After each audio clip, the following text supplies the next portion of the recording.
നാടൻ കാരച്ചട്നിയും ദോശയും കാണാട്ടോ. ചട്ടി ചൂടാക്കി അതിലേക്ക് എണ്ണ ഒഴിക്കണം കേട്ടോ. ഗോൾഡ് വിന്നർ ഓയിലാണ് കേട്ടോ ഞാൻ ഒഴിക്കണേ. വെളിച്ചെണ്ണയിൽ അധികം തമിഴ്നാട്ടുകാർ ഉപയോഗിക്കുന്നത് ഓയിലാണ്. അതുകൊണ്ട് ഞാനും ഇന്ന് ഗോൾഡ് വിന്നറിലാണ് കേട്ടോ കാണിക്കണേ. നമ്മൾ സബോള അരിഞ്ഞതിടണം.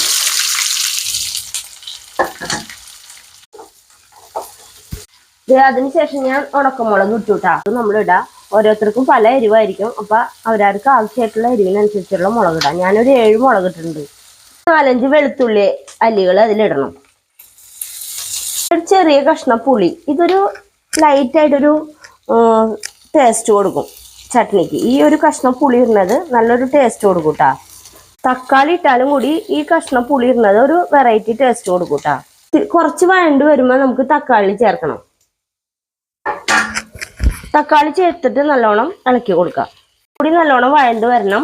വഴണ്ട് വരുന്ന സമയത്ത് നമ്മൾ ഇത്തിരി കല്ലുപ്പ് ചേർക്കണം. കല്ലുപ്പ് ഇട്ടുട്ടാ. ഇതേമാതിരി വഴണ്ട് വരുമ്പോൾ നമ്മൾ ഗ്യാസ് സ്റ്റവ് ഓഫ് ചെയ്യുക. ഇനി ചൂടാറിയതിന് ശേഷം മിക്സിയിൽ നല്ലോണം അരച്ചെടുക്കണം. മുളകിന്റെ കാമ്പുകളൊക്കെ എടുക്കണം. ജാറിലേക്ക് ഇട്ടിട്ട് നല്ലോണം അരച്ചെടുത്തിട്ട് വരണം.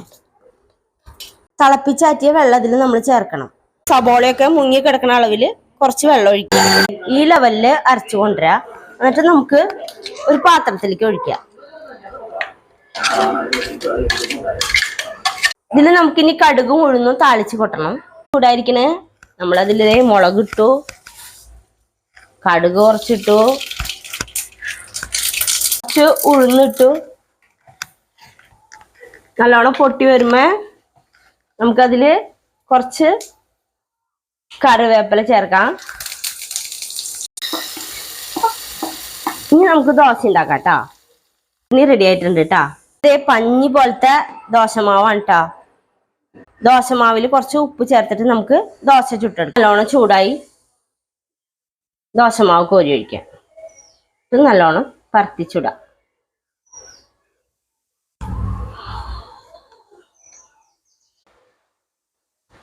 ഇതേ നല്ല നാടൻ നെയ്യ് നമ്മൾ ഇതിൽ ഒഴിക്കണേ.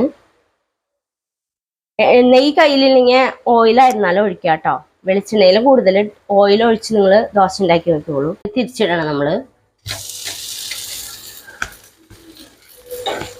ചൂടൻ ദോശയും നല്ല കാരച്ചട്നിയും റെഡി ആയിട്ടുണ്ട്. അപ്പൊ ഇതിലൊക്കെ നമ്മൾ സാമ്പാറും തേങ്ങാ ചട്നിയും ഒക്കെ ഫില്ലാക്കണം. പക്ഷെ ഞാൻ ഇന്നൊന്നും ചെയ്തില്ല. കാരച്ചട്നി മാത്രമാണ് ചെയ്തിട്ടുള്ളൂ. അപ്പൊ എല്ലാവരും ട്രൈ ചെയ്ത് നോക്കാം. Thank you for watching.